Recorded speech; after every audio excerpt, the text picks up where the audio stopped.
Coming up next on Newswatch. That clearly the city of Athens has a predator amongst us. 3 reported sexual assaults over 10 years, all related. How Athens and OU police are responding.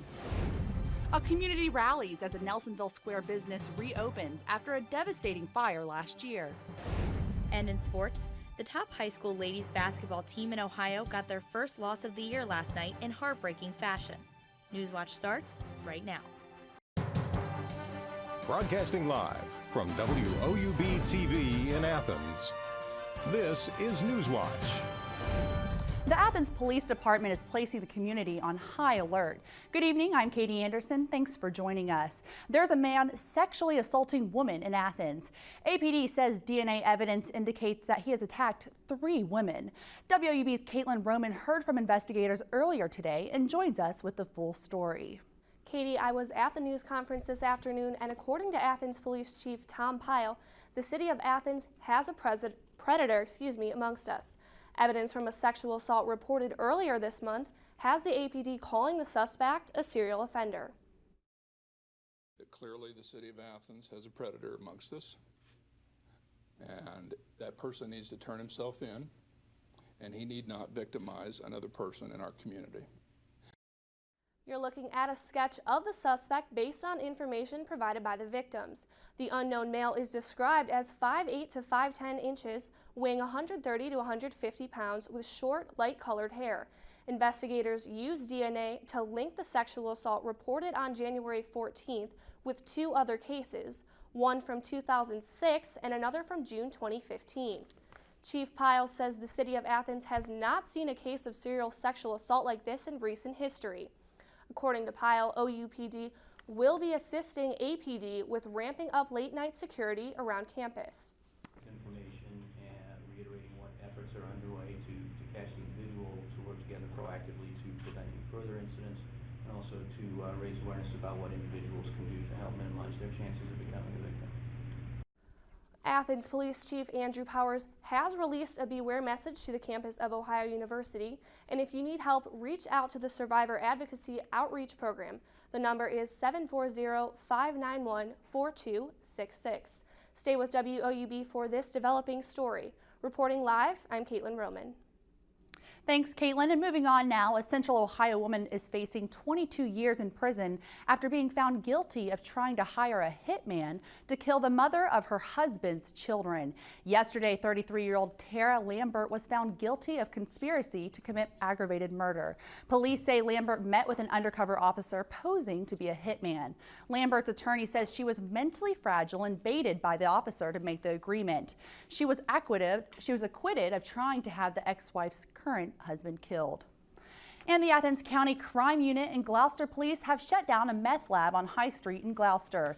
Kayla Powell, Ronald D. Powell, and Timothy R. Pastel are in prison for manufacturing meth in the vicinity of juveniles. The Ohio Adult Parole Authority was doing an inspection when they found evidence of the lab. The house is within 1,000 feet of Trimble High School, which is a school zone. The residents are also being charged with possession and the assembly of chemicals to manufacture methamphetamine. And the Nelsonville Square is on the mend after a fire took out part of the block. WOUB reporter Catherine Blaine is live from the Nelsonville now. Catherine. Well, yeah, Rhapsody here on the square is reopening tonight. The restaurant had to shut down after a fire tore through the block, and Rhapsody's management is hoping that this can really help to revitalize the community of Nelsonville. Construction continues on the Nelsonville Square. In April, a blaze left businesses without space to work. But Rhapsody Restaurant is ready to relaunch and bring Nelsonville together.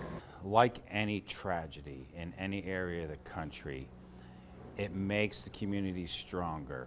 Master Chef Alfonso Contriciani says Rhapsody uses locally grown food. Ready to do some braised cabbage and some apples for our new pork chop. All in an effort to bolster Nelsonville's economy. This community is just on. Right in front of a growth period. I can't even say it. I'm starting to get the chills thinking about it. Rhapsody is also partnered with Hocking College. It gives the students a real on-site experience. It helps them with attention to detail and sense of urgency. And that separates us from the other schools in the state. I think it's a good opportunity for students to really learn in a classroom setting, you know, how to properly serve. Rhapsody is cooking toward one goal in mind. This restaurant is going to be one of the top restaurants in the Midwest for Farm to Table within the next year. Rhapsody actually has a new and updated menu. Now it's a little bit more casual of a dining establishment. So reporting live here in Nelsonville, I'm Catherine Blaine.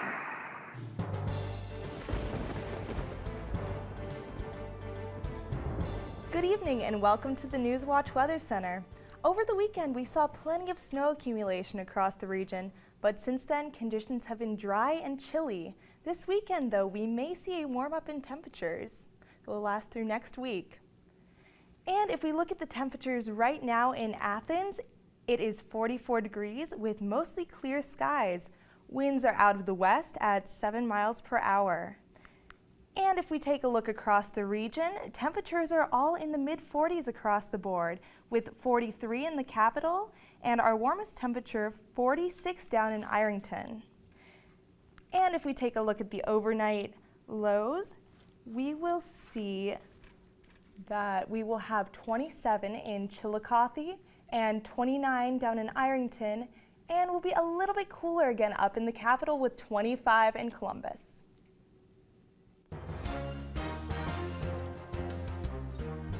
One is dead and 8 students are injured after a collision between a bus and a car in Miami County this morning.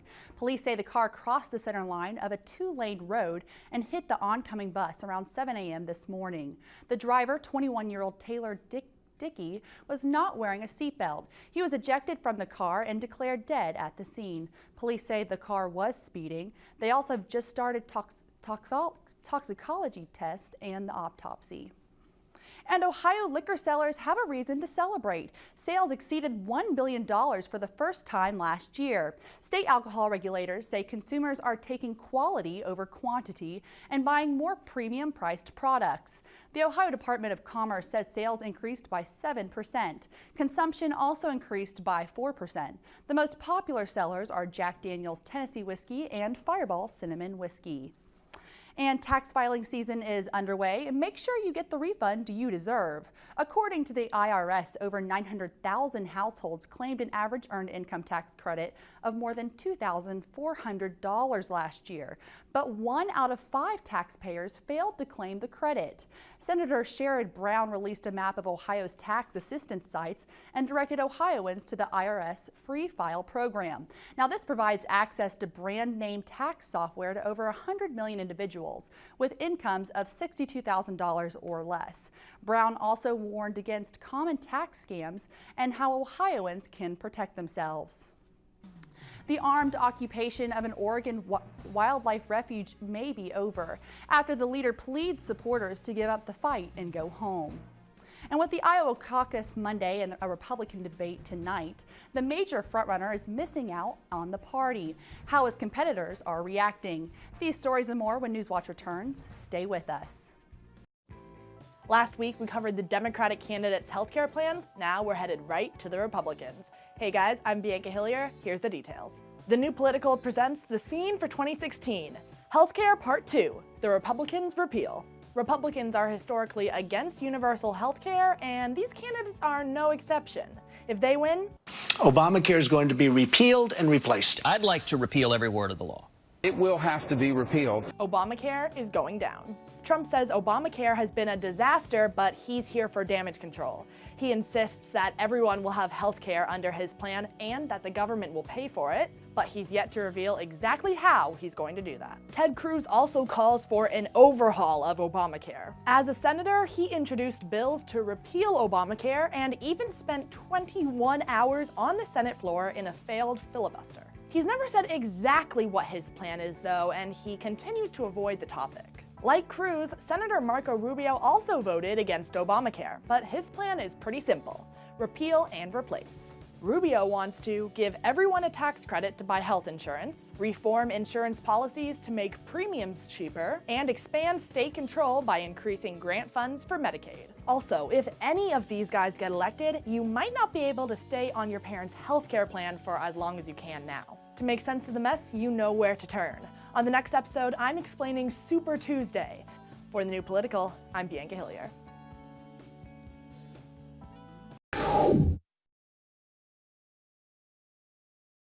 Student issues, they've been a growing concern on campuses around the nation.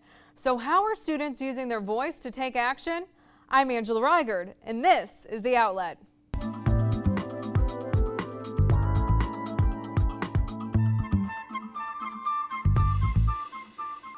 Now, students have faced problems for decades here at Ohio University. Some have majorly changed, but others haven't really changed at all. They've just evolved with the times. Last week, I took a walk with Dean of Students Jenny Hall-Jones to get her perspective on student issues. To walk and talk with you today to talk about students' issues. I mean, you know this campus very well, but you know students even better. You really do. So as Dean of Students, what are some of the issues you think are most prominent on Ohio University's campus today? What we've seen over the past couple of years is because of access, because of education, because of medication, folks are more able to go to college than they ever were before. And so people come to college with mental health issues that they're already struggling with, and this can be a tough time. And so we're there in the Dean of Students office to help those students and make sure that they're successful. You know, we're here in College Green. When I think of students' issues, I think of the ways that students deal with those issues. And quite often, you know, you see these issues sorted out through protests. I think there's always activism and there's always movements, and you're right, the College Green. Yeah, it seems like central. Yes. But they have changed. The activism hasn't changed, but the topics I think have changed over the years, from social justice movements to the women's movements to now affordability and access. I think people can now use social media as a way of saying, hey, I agree, hey, I disagree, and they're using those platforms as a part of activism, so not everybody shows up to the College Green. Do you think, in general, that students' issues reflect maybe a larger issue going on in the nation at that time? I do. Okay. Because I think in a lot of ways higher education is kind of the mecca for change and for pushing democracy. I think about, you know, the LGBT community and the issues surrounding, you know, their community. So how do you see that on campus? Ohio University has always been a great place for LGBT students, even 30 years ago, even before we had partner benefits, you know, even before we had a center. This has always been a place where people feel welcome and supported, especially in that community. Were there other issues that maybe you didn't necessarily struggle with that maybe back when you were in school were prominent? It's what am I going to do? How am I going to make a living? You know, I have to make the most of my years. What if I don't know what I want to do yet? You know, my background and my philosophy is it's okay. College is about figuring it out. Right. But it also costs a lot of money to go to school here. Just to figure it out too. And so right. you're just going to play and figure it out. That pressure on students, I think, is different. Do you think that students are more empowered today? If students want to make a difference and they want to change things, they have power in a collective voice, and I think they've used it very wisely over the years and continue to use it. I think they've always had that role and that voice here. Well, thank you. Yeah. You're welcome. Thank you for walking with me. It was great to, you know, hear what you think about, you know, students on campus. You know them so well. Now, despite the fact protests have changed, they haven't gone away. As Dean Hall-Jones mentioned, students have always used their collective voice on Ohio University's campus. In fact, student protests date way back to the early 19th century, which former OU professor Betty Hollow has researched extensively. Just look at these past protests. In 1826, President Wilson returned an unsatisfactory paper to a student. This angered the 30 students enrolled in the university at the time. They caused such a riot that all the students involved were expelled, which was most of the student population. About a decade later, students began recklessly vandalizing university property by throwing furniture out windows and locking teachers out of their classrooms. It got to the point where President McGuffey expelled so many students that the entire university was forced to shut down for 3 years. In the 1870s, reckless behavior began yet again, which at this point was really no surprise. Students across campus stacked all of their furniture in front of emergency exits, resulting in even more expulsions.